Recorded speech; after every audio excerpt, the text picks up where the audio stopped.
Hi, everyone, and welcome to another episode of Your Health, Your Choice with Dr. David. Hi, David. Hello. Hi, everybody. How's it going? So, medical choice. This is something that is the root of what this show here is about, as well as it's the root of what my medical practice and philosophy has all been about. The ability for somebody, as well as the right, to be able to make their own medical decisions for themselves and their family. Now, this topic is probably going to ruffle some of people's feathers. I realize that these are controversial issues, but these are issues of our time. And in particular, we're talking about the choice for reproductive rights and for a woman's access to a safe abortion, as well as to vaccine rights and people's ability to decide what does and does not go into their bodies. So this is something we'll be talking about this, that I know that there's going to be disagreement along the way, but it's also important. And one of the things that I also really try to focus on is being civil, is recognizing that not everybody has the same decision as ours, makes the same decision as us, or comes about it the same way. So that's what we're going to be talking about today. Great. And so my name is Shari Kulanu. I'm the executive producer of the show, and I also want to say I am Dr. David's sister. The reason I bring that up in this particular episode is because, as Dr. David just said, it's very possible that even he and I, who are siblings and had a very similar upbringing, will have differing opinions on this topic just by sheer nature of the fact that we have different life experiences. Dr. David and I are both strong advocates for medical choice. We don't believe that, in general, the government should have the final say as to what you do with your body or what is done to your body. So what we're going to do in today's episode is we are going to grapple with some very complex questions that we have been talking about a lot related to medical choice, public health policy, and where individual freedoms and society's needs come into sync and sometimes into conflict. So let's go ahead and start talking right away about these various vaccine policies and women's reproductive health, and explore some of the ways that they're the same and some of the ways that they may be different. So, yeah. And, one of the things that I also really wanted to point out is that there really is some irony here, in that people who are very much advocating for vaccine choice are often, we do find that there's quite a crossover between people who are not in favor of women having reproductive choice over their own bodies. And at the same time, there's a lot of people who do favor reproductive choice, but who are not in favor of vaccine choice. And that was something that really kind of triggered this whole show in the first place. Is like, wow, that seems to be kind of ironic, because it would seem, doesn't medical choice kind of something that flows over into different directions? And so that's what we're going to hit on that too. Absolutely. And so one of the questions, David, that you and I have sort of talked about, is it inconsistent for somebody to be anti-choice on some issues and pro-choice on other issues? Yeah. And I don't think it is that it is an inconsistency, because people have their own beliefs, they have their own backgrounds, they have their own teachings, they have their own family, they have their own community. And that's the type of thing that is going to really focus a person's belief system. It's going to drive where they're coming from. And so, the question really becomes, when is a belief, but when is it impinging on somebody else's rights? And that's kind of what we're seeing right now, is that, the stances that people are taking could potentially infringe on somebody else's rights to do something different. Right.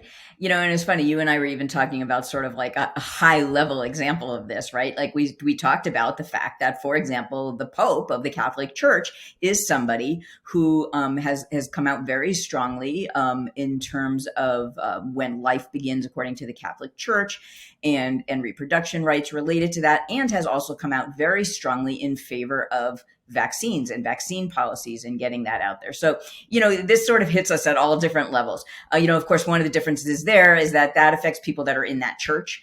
And we do have a separation of church and state in our country. And so, that belief in that particular instance does not have direct legal implications for us in this country. So as you said, there are some, at the surface, we could say, medical choice. We're strong advocates for medical choice. But then we start to sort of scratch away a little bit at the surface.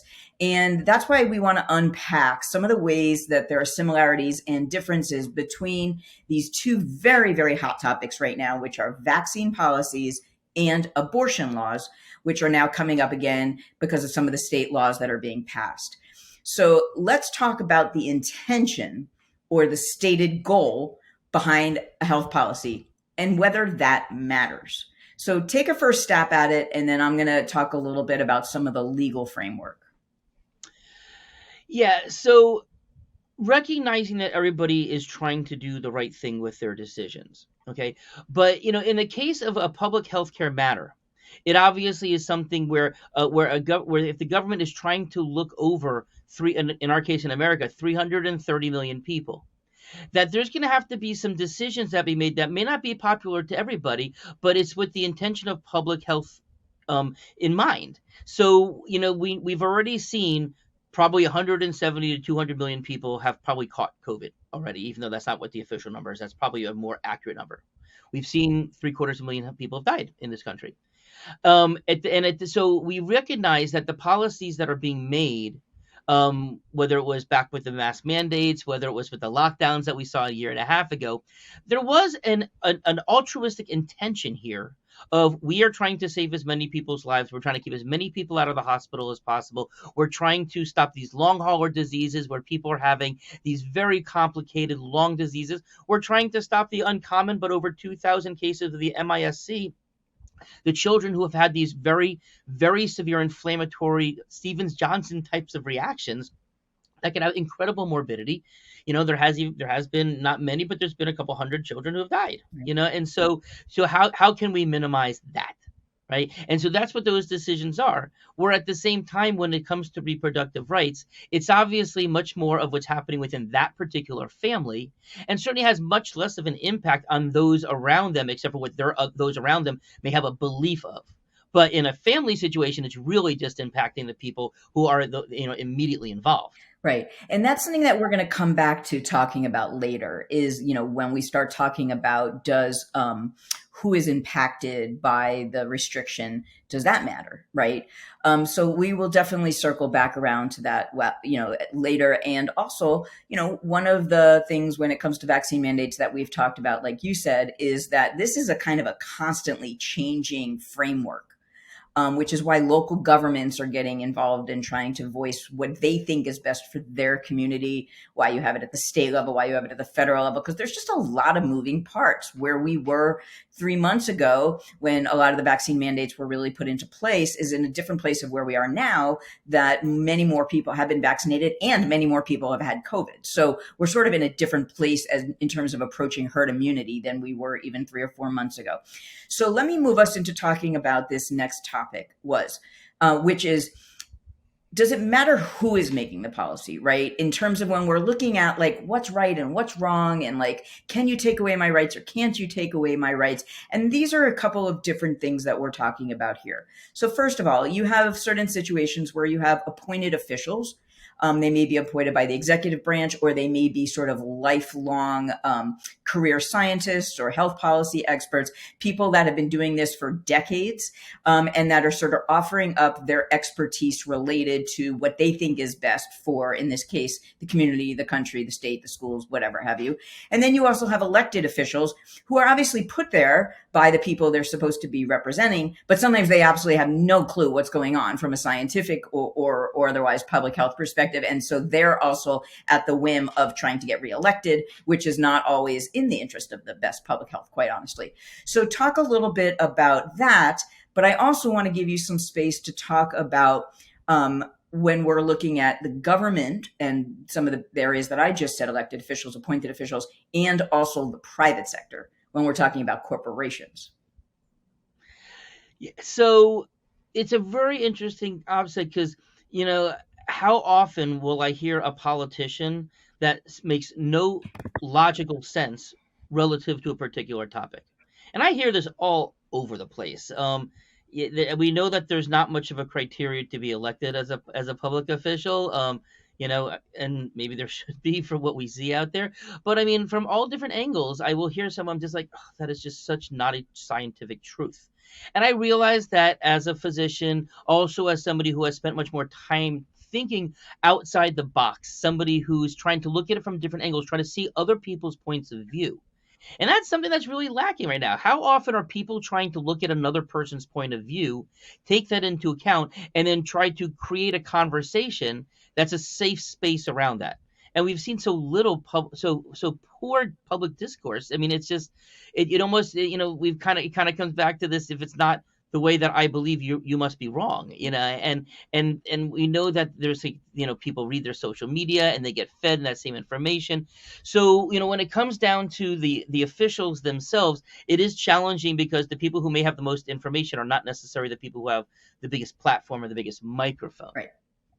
Yeah. And so, we did an entire show on vaccine mandates and sort of picking apart some of the rationales behind them, some of the ways that they don't work and they don't account for individual needs. And so I encourage everybody to check out that episode. What I want to look at now a little bit is, we have this thing where we're looking at who is making the policy. If it's a government mandate, so right now, for example, at the time of this recording, there is a federal mandate that is being implemented right now where government agencies, federal government agencies, and also corporations of a certain size, or those that do contracting work with the government, have to have vaccine mandates, or have to, so somebody has to be fully vaccinated according to the CDC standards, or they have to give some type of an out, meaning that they can get, the person can get tested on a regular basis, those kind of various things. And then you have this issue where you have private businesses who don't even fall under this category, who are deciding that they want to have that vaccine mandate. And we're seeing this pop up in the news a lot too, where people are like, you can't tell me to wear a mask or to show a vaccine or something like that to walk into your business. I have a right to shop here. And you and I have discussed the fact of, no, not really. Actually, that's part of what a capitalist society is that private businesses have rights themselves. We've said that in the law, and that sometimes is taken to a very big extreme.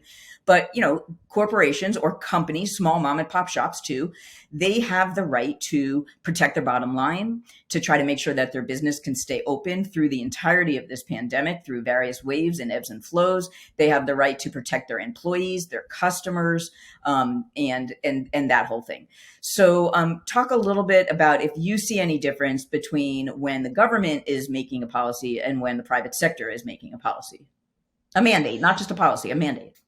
Right. So, this concept, and which even kind of came around with Citizens United, of is a corporation a person? What rights does a corporation have? Okay.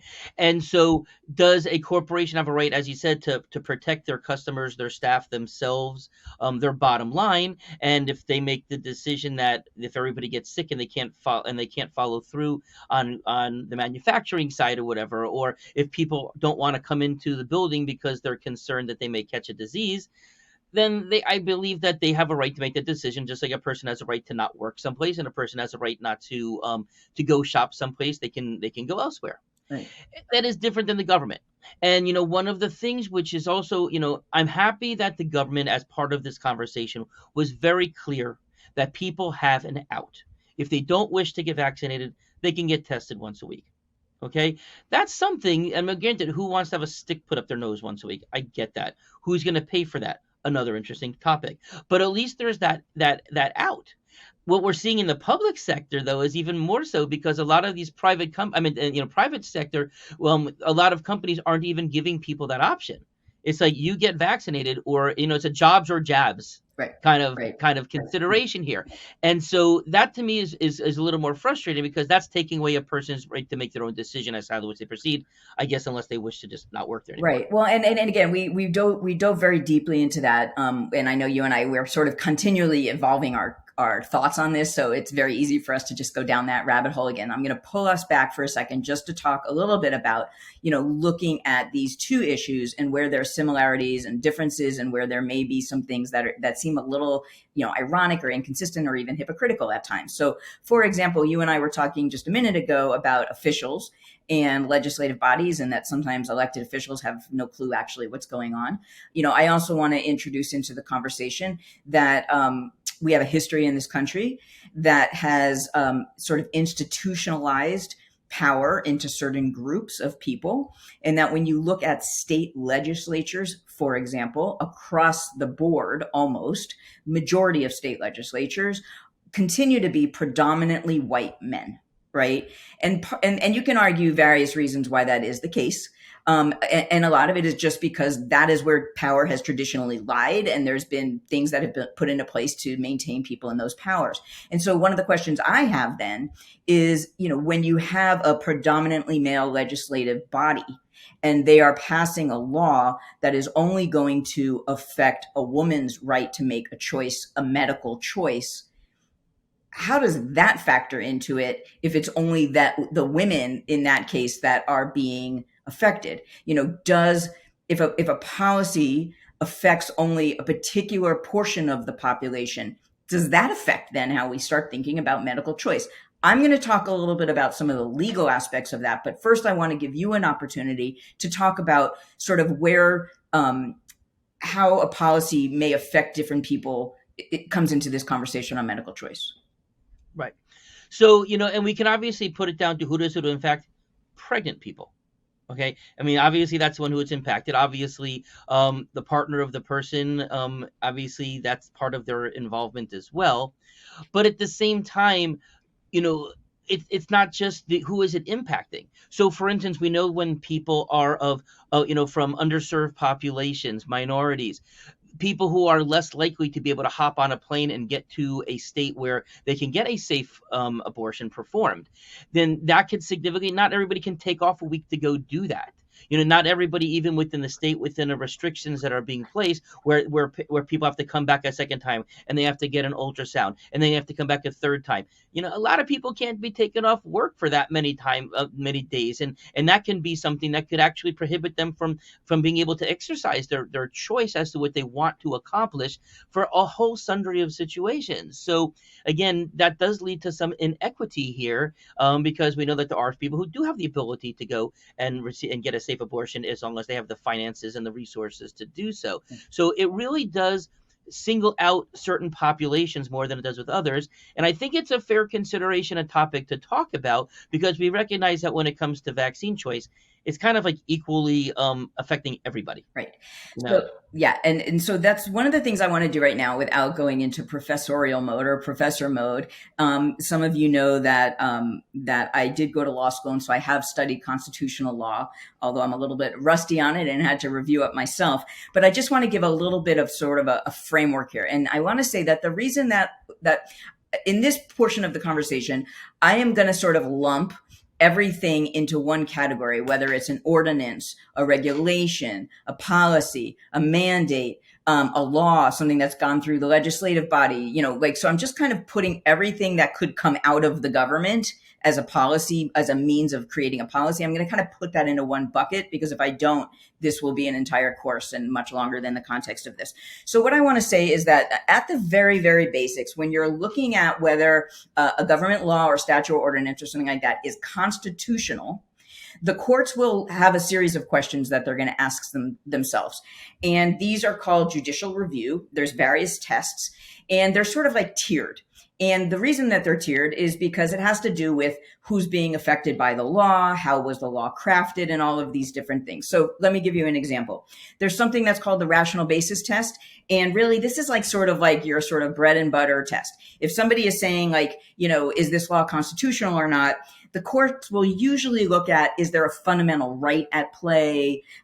Is there a class of people who are a protected class of people that it's been determined by the courts that it's a protected class of people? And if the answer is no, this is not a fundamental right, or this is not a protected class, it's going to usually defer to the government. Quite honestly, it's a pretty easy test. They're going to basically ask, does the government have a legitimate interest in what they're doing? Right? That's what they want to know. And is the policy or the law that they put in place closely enough connected to that interest?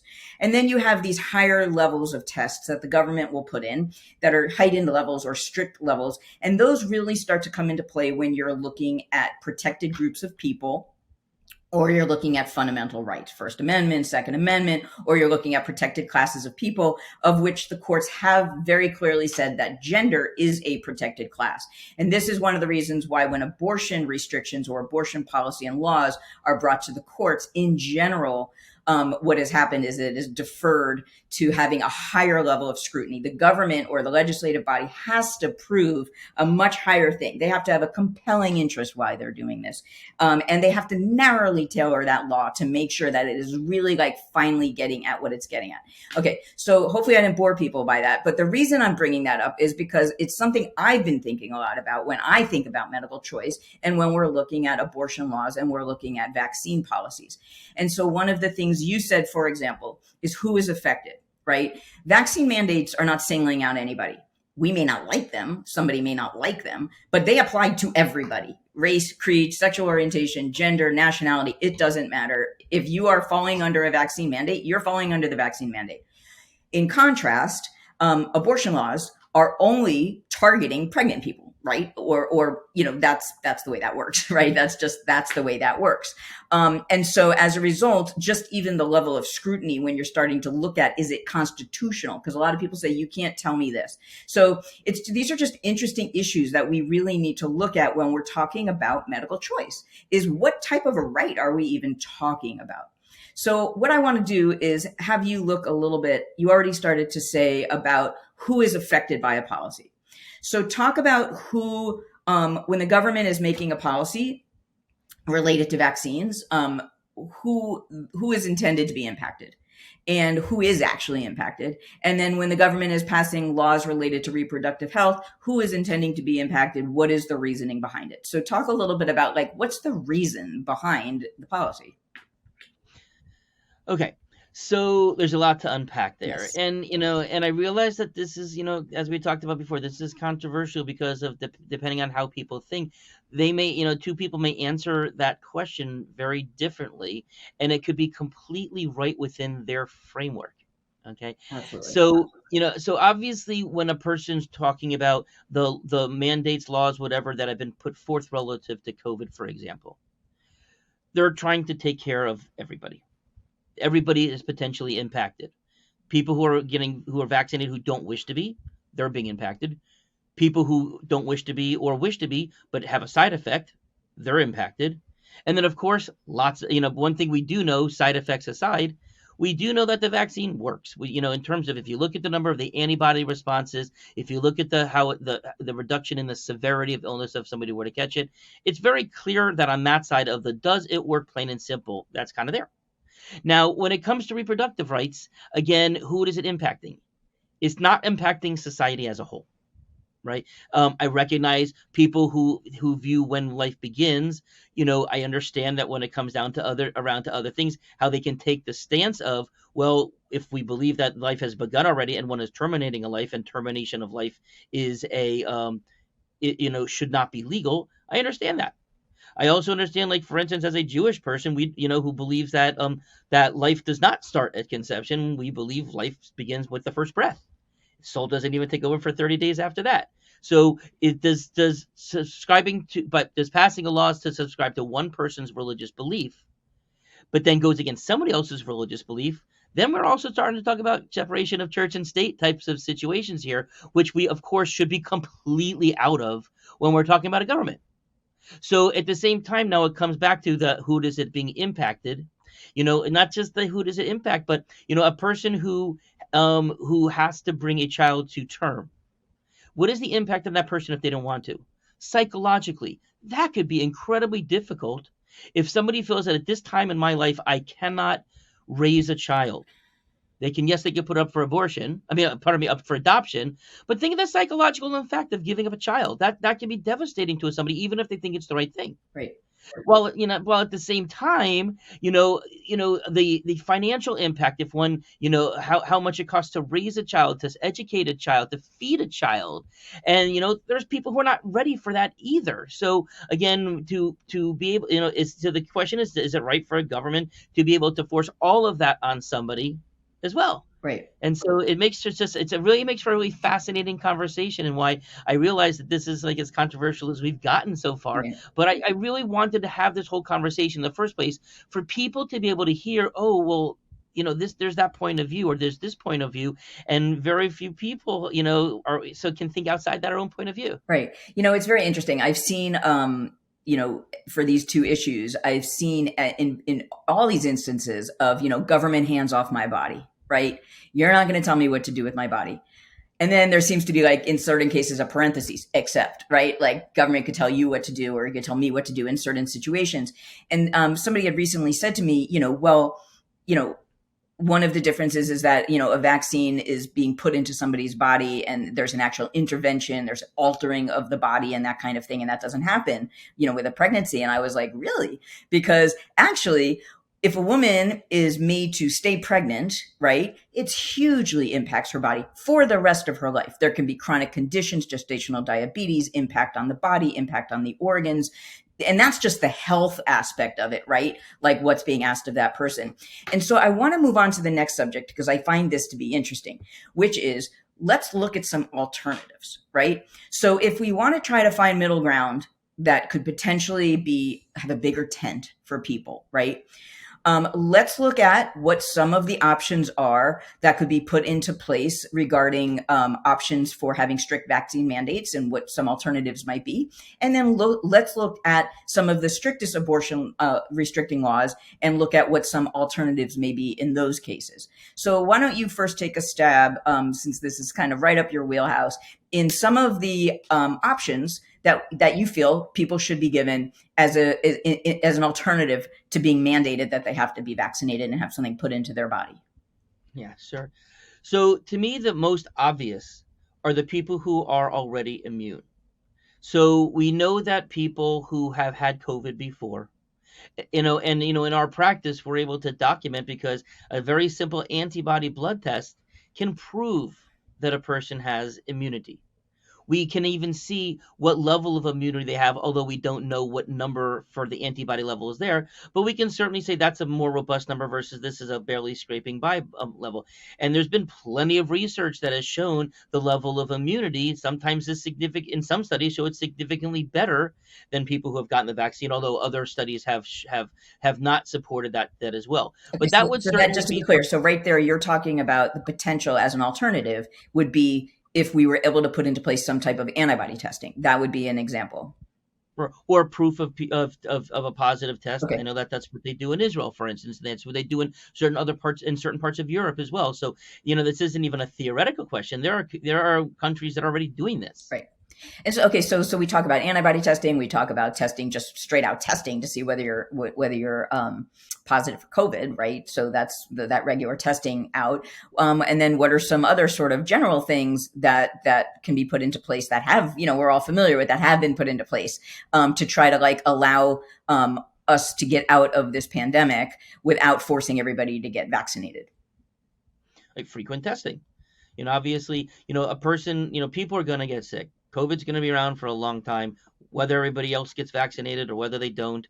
Like the flu, it's going to come around. We'll learn more over this upcoming winter as to what the spikes are going to look like, but it's going to be there, right? So that's why testing and doing the contact tracing, pulling people out so that they don't spread it through an office, spread it through a school, spread it through a community, going into that type of quarantine till it's over. That person's then immune, at least for some good period of time afterwards. So that's certainly another way that people can if the goal here is to minimize the spread of this virus, there are certainly things that one can do, as Right. well as kind of the things that we've learned about all along, such as the level of physical distancing and being in properly ventilated rooms and being outside and all of those. So absolute policies that certainly were a lot of people found successful even before there was a vaccine available. Right.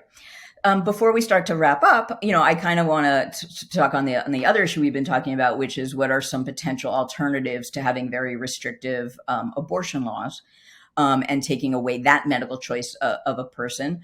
And so, for example, one possibility would be to really look at what point in the pregnancy is a fair, quote unquote, fair place to say, okay, unless the mother's life is at risk, or the pregnant person's life is at risk, unless the baby's life is at risk, or something like that, except for in certain instances, then you're not going to be able to terminate the pregnancy. And that actually is generally the land of the law right now. There is absolutely no place in this country where it is legal to get, in a late term abortion just because you feel like it. And plus, besides, most people do not carry a baby for 9 months and then just decide they don't want it anymore. Like that's just not something that usually happens.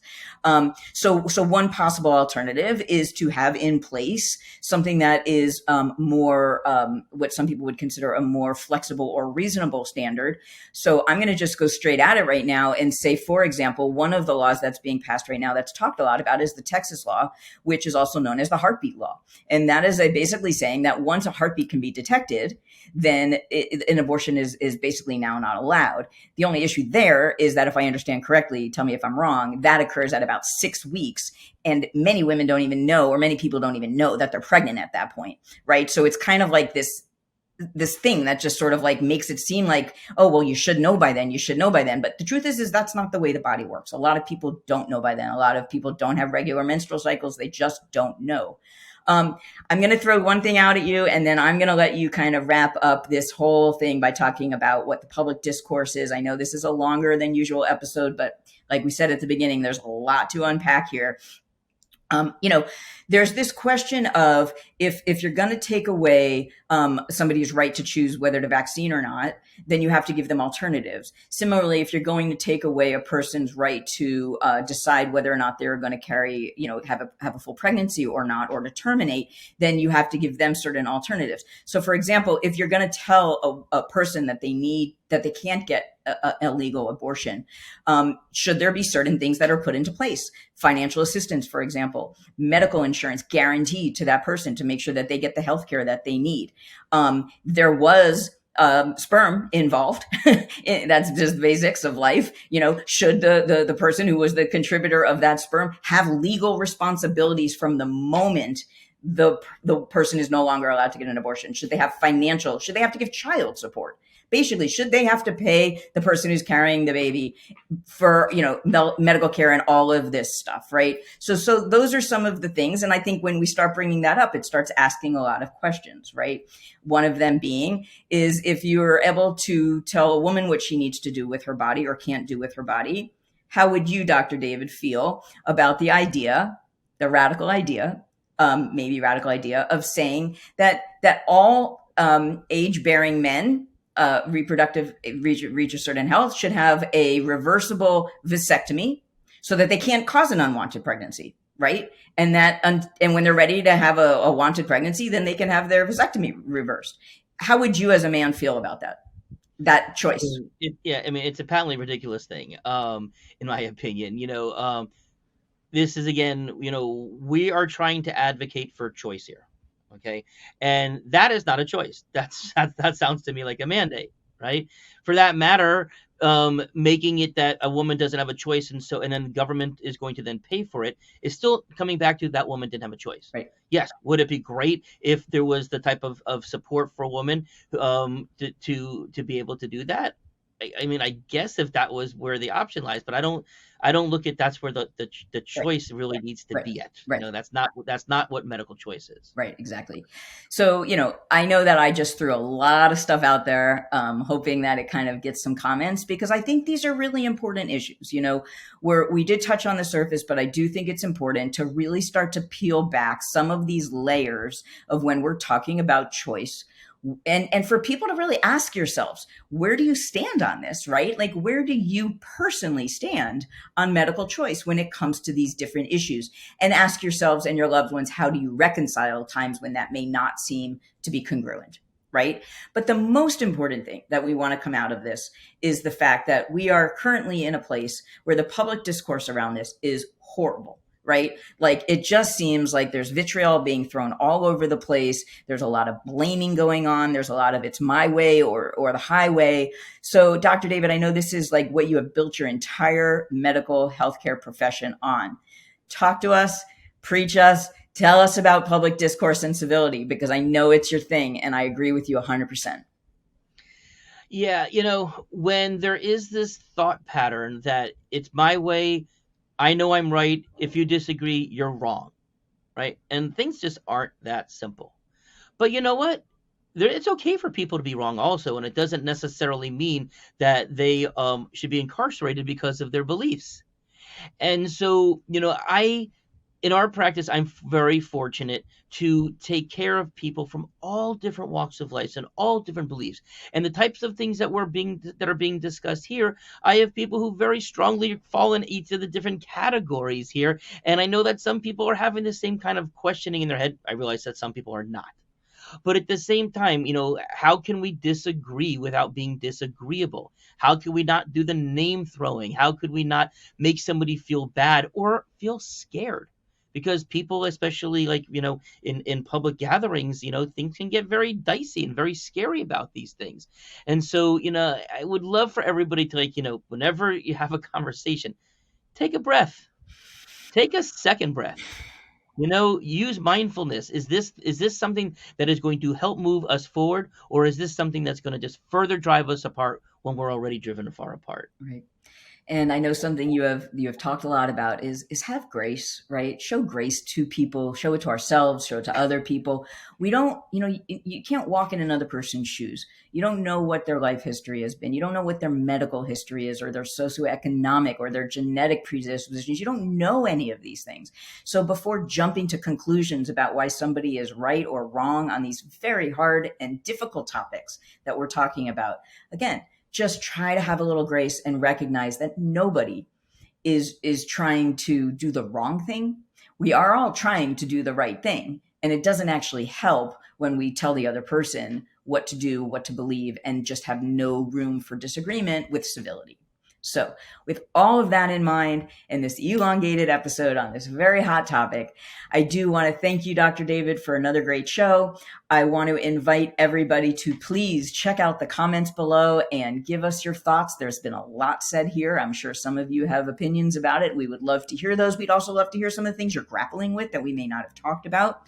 Please make sure to subscribe to this YouTube channel and follow us on social media. And we do look forward to seeing you again soon. Dr. David, you want to sign off? Yep. Hope everybody has a good day. I hope we've given you something to think about. And I hope that you remember to breathe. Take care, everybody. See you again Bye. soon.